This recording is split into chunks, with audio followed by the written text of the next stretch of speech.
Hey, it's Wisconsin Shoe Guy. Today we're going to do a shoe review on the Carlos Santos Handgrade Adelaide Oxford in a wine shadow patina. This is a very nice Adelaide and a pretty well made one as well. Want to talk to you a little bit about the brand and the shoes. Hey, I've organized all my playlists on this channel so that you're able to easily find different types of shoes, different brands of shoes, as well as finding all my shoe battles, worth the price shoe reviews, etc., all in one place. Enjoy. Welcome back, and this is Wisconsin Shoe Guy, and today we're going to talk about a very cool pair of shoes. This is the Carlos Santos Handgrade Adelaide that I picked up from the Noble Shoe. I've taken the polish off of this, and this is just the way it is with cleaner and conditioner on it.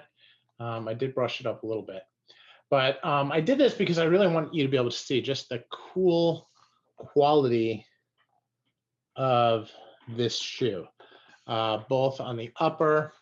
I also didn't want the shine to get in the way because, this is not the greatest photography on here. I'm really focused on the content, but and I do take pictures. Obviously, I put them on Instagram. But this is it's a really beautiful shoe, and I like the way that the leather quality shows when you take off all of the polish and you just let the nature shine through, right? So so let's talk a little bit about Carlos Santos. First of all, Carlos Santos is made in Portugal. Very fine brand of good factory-made shoes. And they have two lines. They have a regular line and a hand-grade line.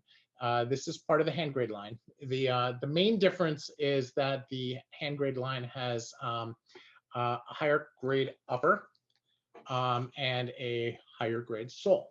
Right? So the sole is blind stitched. Has a very slight bevel, okay, which you can kind of see. The upper, I had a pair of long wings, like an austerity long wing, and the upper was very nice. I got them from Herring. They were pretty good shoes. They were actually a Herring by Carlos Santos, and they were really nice. The quality of the lining was not quite what it is on these. And the quality of the upper, I mean, it was full grain leather, right? But it was probably not the best cut, where these are a nicer cut from the hide. Now, that's really difficult to understand. There's a lot of different pieces to it. If I didn't own some really fine shoes, I wouldn't necessarily be able to tell. The other thing is that these are factory patinaed. Now, what that means is that if it was bad hide, they could cover it up. But you can't cover the feel, okay? And that's part of the reason, again, that I like to take the shine off and just feel the leather. You can really feel that quality. You can see the micro creasing. You can see all the different things that can be easily covered in the layers of wax on the shoe. Now you can see, I've got a little scratch there. Some things that I can certainly fix with some polish, and I will. But I really thought for today's purposes, it would be interesting to take a look at. Now, what's interesting here is they have a very unique fudging that they use Carlos Santos here. And it's very nice. They try to cover up the stitching and the welt, and they do a pretty good job. You can see that they ironed this, but they didn't carve it out, right? So this is perfectly smooth. And then it's beveled here, and then smooth along the back. This is a 270 welt. Okay. Now, what's interesting is that the last on this Adelaide is very similar to the last on my Gaziano and Girling.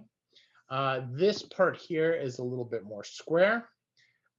This part here is a little bit less refined, right? But this is pretty darn nice. It's a really nice line, has kind of like what I'm going to call a slope, right? From here back to here. And so when you're walking, it just has a really nice shape to it.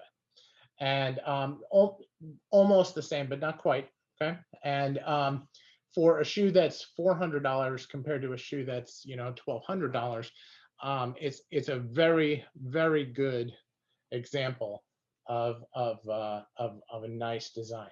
Now, there are a couple things, right? If you look really carefully, you can see some of the holes have some issues. They're not fully painted. Now, when they do these patinas, they probably do them in crust leather and then they paint them, right? And so sometimes the patina artist may not get inside the holes all that much.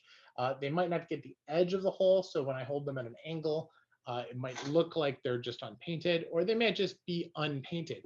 At first, when I saw this, I thought it was a quality issue where it hadn't been cut correctly. The dealer that I worked with at the Noble Shoe, really cool guy, his name is Costas, and he actually said, hey, why don't you look inside, right? I mean, really get in there, see whether or not there's a flap or something like that. And there wasn't. It was really just paint. And obviously something that I can live with. Not only can I live with, but if I really want to polish them, I know how to polish shoes well enough that I can go into the brogue holes, right? So not a big deal at all, okay? So, but it's something that, caught my attention. You can see another one right here. So something that caught my attention when I bought them, that I investigated. So I figured, it's only fair that I point it out and share it with you. You can see they did not paint the tongue as vigorously as they painted the rest. Again, not uncommon, right? So what's cool about this is that the factory patinas, you don't have to wait for them. I can't stress that enough, right? When you buy a pair of shoes and you buy a pair of brand new shoes and you send them to a patina artist and the patina artist takes 6 weeks and then decides, you know what, I need another couple weeks.